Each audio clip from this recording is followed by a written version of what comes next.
Si, selon le proverbe « l'habit ne fait pas le moine », il est permis d'en douter en ce qui concerne l'univers du travail, où la question du vêtement professionnel a collé comme une seconde peau à certaines catégories de travailleurs. Dans la France industrielle des années 1930 à 1960, comme aux forges d'Hennebont, la casquette, le bleu de chauffe, ont fini par incarner toute une classe sociale, celle du labeur ouvrier. Au premier temps de l'âge industriel, l'improvisation la plus grande règne.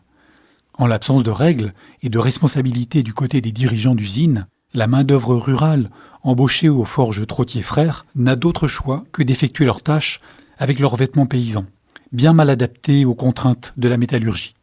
Les sidérantes images de l'époque montrent des travailleurs aux tenues misérables et dépareillées, où le vêtement paysan côtoie la blouse ample, le tricot rayé, la chemise ouverte, le calot ou le béret. Les sabots protègent des chocs et des brûlures du métal au prix d'une usure accélérée.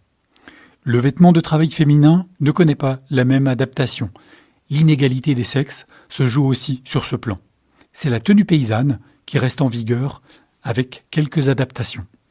Lourde robe, caraco, ample tablier et petite coiffe demeurent majoritairement portées jusqu'au milieu du XXe siècle.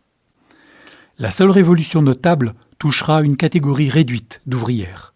Durant la Première Guerre mondiale, face à la pénurie de main-d'œuvre, des conductrices de ponts roulants sont recrutées à la fonderie et l'obligation d'emprunter de hautes échelles pour accéder à leur poste de travail, juchés sous les toits, leur permet de porter des jupes-culottes.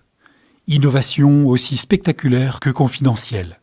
Il faut attendre les années 1930 pour qu'une forme de standardisation associée au progrès de l'industrie textile et l'émergence du prêt-à-porter favorise la création d'un vêtement de travail type masculin, le fameux bleu de travail.